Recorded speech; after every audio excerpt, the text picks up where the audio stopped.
Hey guys, how's it going? Hope you're doing well. My name is Crown, and today I'm going to read you some very interesting stories that I hope that you're gonna love. And now, without further ado, let's go!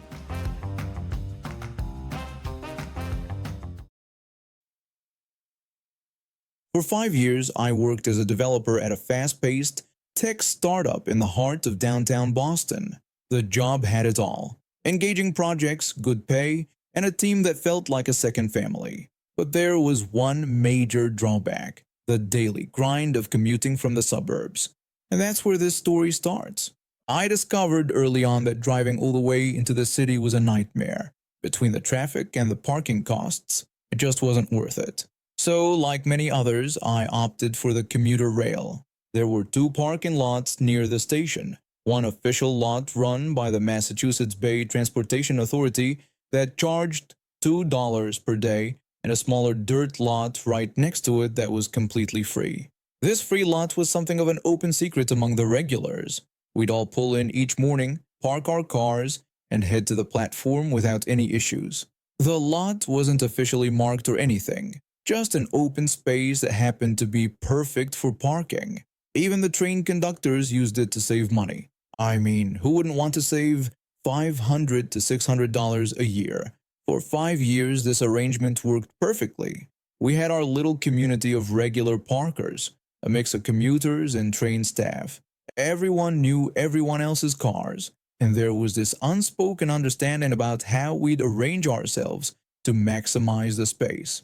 Then came that one morning that changed everything. I pulled into the lot as usual, only to find a heavy chain and padlock blocking the entrance. Our regular conductor was there, looking rather smug as he clicked the lock into place. I rolled down my window and asked him what was going on. His response was infuriating. He smugly told me that there was a new policy making the lot exclusive to Transportation Authority employees only. I pressed him about when this policy had started. His response was curt and dismissive, simply stating it began today and that I would have to use the paid lot instead. I could see the satisfaction in his eyes.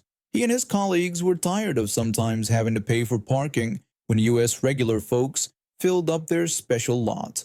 I grumbled and dug through my car, scraping together enough nickels and dimes from various fast food runs to cover the parking fee. The whole time I could see him watching me in my rearview mirror, probably enjoying every second of my inconvenience. But I wasn't about to let this slide. On my way home that evening, I stopped at a pharmacy in Boston and bought my own padlock.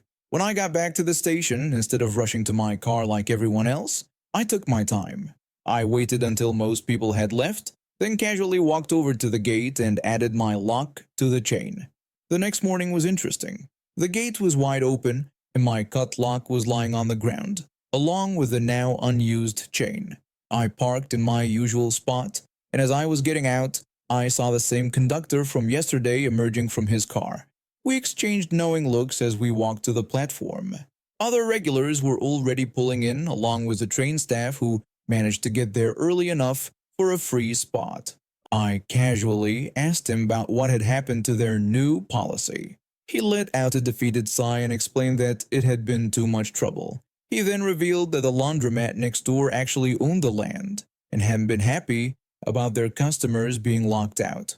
They had locked all the train staff's cars in the previous night, forcing them to find bolt cutters to get out. I had to bite my tongue to keep from laughing. The conductor's face was a picture of defeat. Turns out their little power play hadn't gone quite as planned. Not only had they not bothered to check who actually owned the lot, but they'd also managed to anger the actual owners in the process. For the next 2 years until I changed jobs, nobody ever tried to claim that lot as their exclusive territory again. The informal community we'd built went back to normal, with everyone, train staff and regular commuters alike, sharing the space without issue. In the end, I saved around $3,500 in parking fees over those 2 years. But the real satisfaction came from watching those entitled train staff learn that they couldn't just claim public space as their own private parking lot. Who tries to commandeer a random parking lot without even checking who owns it first? But I guess that's what happens when people let a little bit of authority go to their heads. At least the laundromat's intervention put everyone back in their place. Transitioning from life in the Marines to finding steady work back home wasn't an easy journey. I finally landed a role as a plainclothes loss prevention officer at various grocery stores throughout Washington state. At 6 feet tall, 240 pounds, and covered in tattoos, I was probably the last person shoplifters expected to encounter when they were caught. We always worked in pairs since things could get violent. This one morning, my partner and I got called for the early morning shift at a grocery store near a college campus. It was delivery day, which meant the management would be busy processing shipments while students and business people rushed in for their morning coffee and breakfast. My partner positioned himself near the entrance wearing a backpack and hoodie to blend in with the college crowd, while I took my spot inside the dairy cooler. It gave us a perfect view of the high theft aisles without being spotted. We communicated through our phones, and that's when my partner noticed something suspicious.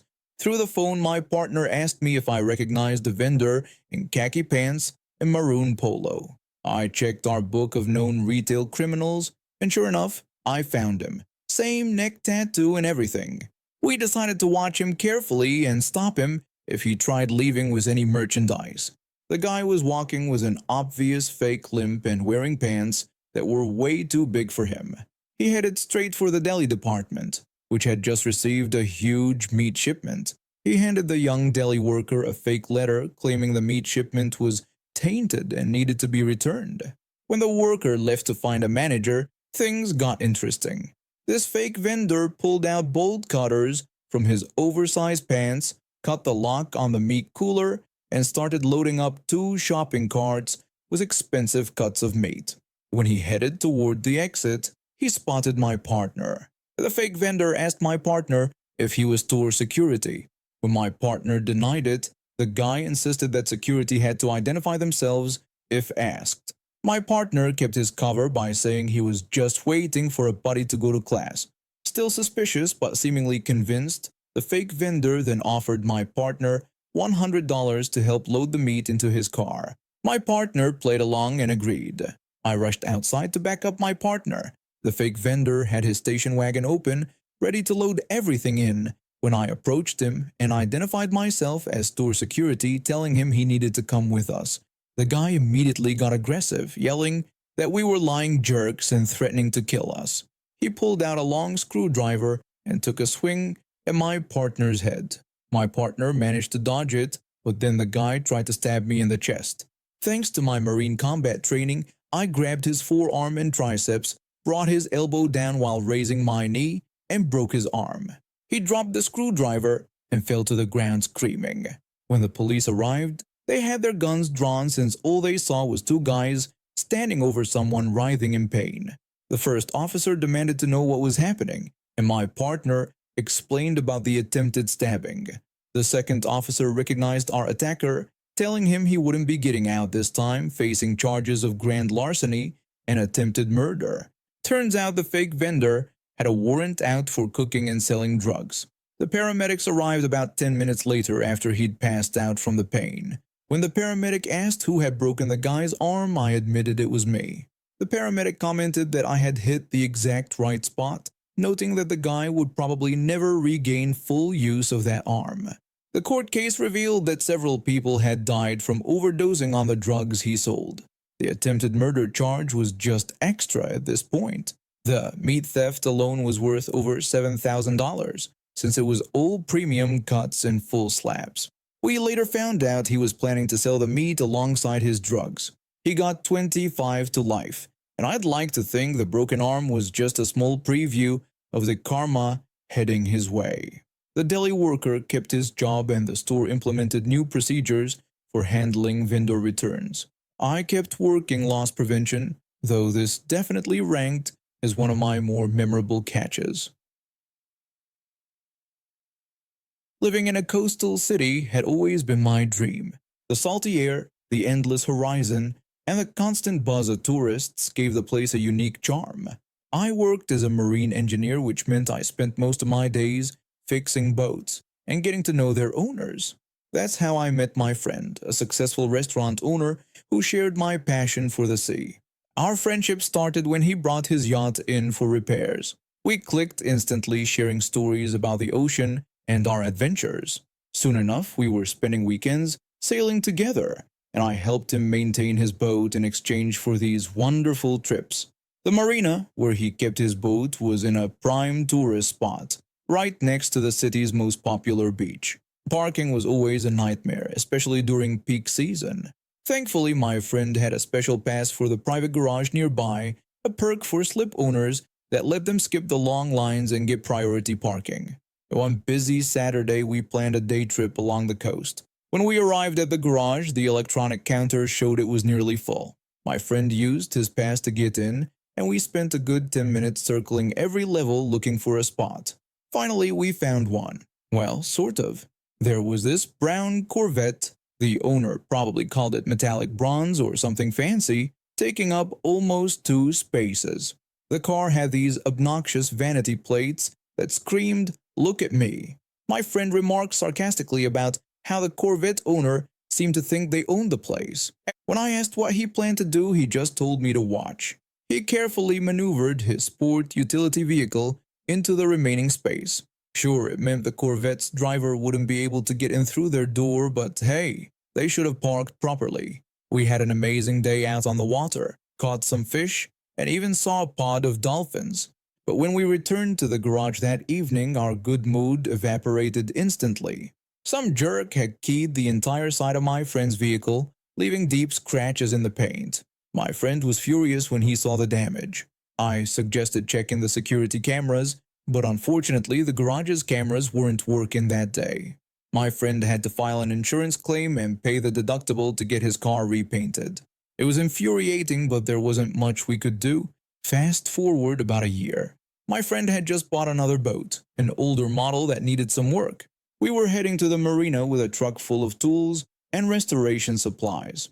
As we pulled into the same garage, there it was, the exact same brown Corvette with those unmistakable vanity plates, parked just as selfishly as before. My friend couldn't believe his eyes, and when I asked if that was the same car, he confirmed it with a grim satisfaction in his voice.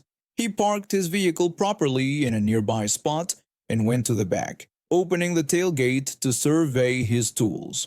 I watched as he considered each option, finally settling on his battery-powered nail gun. He asked me to keep watch while he worked. The next few minutes were pure poetry in motion. He methodically worked his way around the Corvette, putting nails through every panel. But he didn't stop there. He made sure to nail the door shut, the hood, the trunk, even the pop-up headlights. The piece de resistance? He nailed the fuel cap shut too. As we walked away, we could hear the garage's entrance system beeping as it turned away another car. No spots available. My friend asked me with a smirk if I thought they would park properly next time. I replied that they'd first need to figure out how to get their car open again. We never saw that brown Corvette in the garage again. Art has always been a deep passion of mine, though expressing it openly wasn't always easy. Growing up as an Indian in Fiji, a conservative environment, I learned to navigate my creativity cautiously. At 23, I took on a role as a junior watchmaker and sales associate at one of Fiji's largest malls. While it wasn't the career I envisioned, it provided financial stability and allowed me to dedicate my spare moments to honing my artistic talents. During Christmas Eve of 2018, I was manning the watch counter alone while my senior colleagues were checking new deliveries. That's when I first encountered her, a woman in her early 50s who came storming up to my counter with a torn piece of our promotional catalog. She demanded to know if we had the white gold men's bracelet available. I politely explained that I couldn't confirm that and offered to direct her to the jewelry department. I pointed to the jewelry section just 5 meters away, where 4 of my colleagues were ready to assist her. Instead of walking those few steps, she completely lost it. She started screaming about being a VIP customer and how dare I tell her to go elsewhere. She ranted about how it was my job to run and check if items were available and complained that kids nowadays don't want to do their jobs and make customers run around. I tried to explain that I was alone at the department because the senior staff were checking new deliveries and that I couldn't leave the booth unattended. I told her that the jewelry department would be able to help her immediately. She started screaming for a manager just as my department head arrived. After I explained the situation, my department head apologized to keep the peace, as the mall was packed for Christmas. But this only encouraged the entitled behavior. The woman demanded that I be fired for not prioritizing her, a VIP customer. My department head, who'd been with the company for over 20 years, had clearly dealt with her fair share of entitled customers. She firmly told the woman that no customer is valued more than another, that all customers are treated equally, and that the company doesn't believe in VIP customers. The woman then threatened us, claiming her son worked in a higher position at the mall and that she'd have both our jobs for treating her this way. A few weeks later, I got transferred to one of only 2 makeup counters in the entire country as a junior makeup artist. It was a big deal for me, not only because it aligned more with my artistic interests, but also because it was rare for someone like me, an Indian guy with a beard, to work in the beauty industry in our conservative society. Everything was going great until that same woman showed up at my counter during New Year's. My colleague was initially helping her, but had to assist some Chinese cruise ship tourists, since she was the only one who spoke Mandarin and Cantonese. I asked how I could help her, and she said she wanted to look as beautiful as possible for a New Year's party she'd been invited to. When I asked if the party had a theme or if she'd like my recommendations, she made a snide comment about not wanting to look like a sick boy. I ignored the jab and proceeded to demonstrate various products, applying primer, foundation, and contouring with clean brushes. To my surprise, she seemed pleased with the results. The total came to 540 Fijian dollars, about $270, but that's when things went sideways. She paid for just 2 items and tried to walk away with everything else, claiming her son would pay for the rest. I explained that she could only take the items she'd paid for. She insisted that since her son was the branch manager, she should get everything for free. When I suggested we call her son to confirm this, she completely lost control. She hurled the bag of cosmetics at the counter, shattering the products inside, and then threw her handbag at me. Big mistake. I immediately called security, and according to our policy, she was permanently banned from all our mall locations. She still tries to shop at our store sometimes, only to be escorted out by security. Each time she throws a fit about her son, the manager, who, by the way, doesn't exist. Turns out she was lying about that the whole time. The real mall manager confirmed he'd never heard of her before all this drama started. What makes it even sweeter is that after the incident, our makeup counter implemented a new policy requiring pre-authorization for any claims of special treatment or family connections. We even got security cameras installed specifically at our counter. Now, whenever entitled customers try to pull similar stunts, we have both policy and proof on our side. And now we have reached the end of today's stories. Thank you for watching, and see you next time.